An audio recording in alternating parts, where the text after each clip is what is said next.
মাদক, দুর্নীতি ও সন্ত্রাসমুক্ত সমাজ গড়ার প্রতিশ্রুতি নিয়ে জনগণের দ্বারে দ্বারে যাচ্ছেন ঢাকার বিভিন্ন আসনে বিএনপির প্রার্থীরা। নির্বাচনী প্রচারণার অংশ হিসেবে যোগ দিচ্ছেন জনসভা ও প্রচারণায় প্রত্যাশা পূরণের আশ্বাস দিয়ে ধানের শীষের পক্ষে ভোট চাইছেন তারা। মোবাশ্বের আহমদের রিপোর্ট। রবিবার দিনব্যাপী রাজধানীর শাহজাহানপুরে নিজ নির্বাচনী এলাকায় অলিগলিতে গণসংযোগ করেন বিএনপির স্থায়ী কমিটির সদস্য ও ঢাকা ৮ আসনের ধানের শীষ প্রতীকের প্রার্থী মির্জা আব্বাস। নির্বাচন সুষ্ঠু হবে এমন আশা প্রকাশ ব্যক্ত করলেও কিছু দল ও সরকারের কিছু মহলের বক্তব্য ও তৎপরতা সন্দেহজনক বলে অভিযোগ করেন তিনি।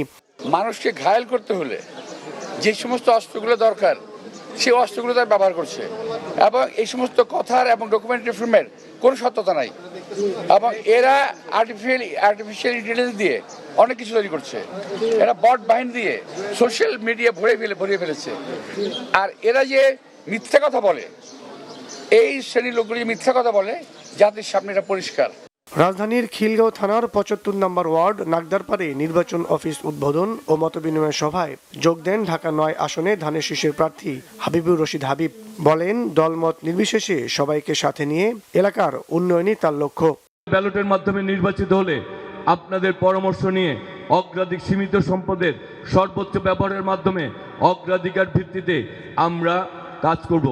আমরা এলাকা ভিত্তিক যাব, মাঠের মধ্যে বসবো, ঘন্টার পর ঘন্টা আলোচনা করব কোন কাজটা আগে আমাদের করতে হবে। এদিকে ঢাকা ১৬ আসনে নির্বাচনী প্রচারণা চালিয়েছে বিএনপি প্রার্থী আমিনুল হক। বাড়ি বাড়ি গিয়ে ভোট চাওয়ার পাশাপাশি এলাকাকে মাদক মুক্ত ও সন্ত্রাস মুক্তের প্রতিশ্রুতি দেন তিনি। আমাদের এই নিম্নয়ের মানুষগুলো দীর্ঘদিন ধরে তারা উচ্ছেদের আতঙ্কে ভুগছে। তাদের আমি যদি আল্লাহর রহমতে আগামীর ত্রয়োদশ জাতীয় সংসদ নির্বাচনে নির্বাচিত হতে পারি, সবার আগে আমি আমার এই মানুষগুলোর জন্য স্থায়ী পুনর্বাসনের ব্যবস্থা করব।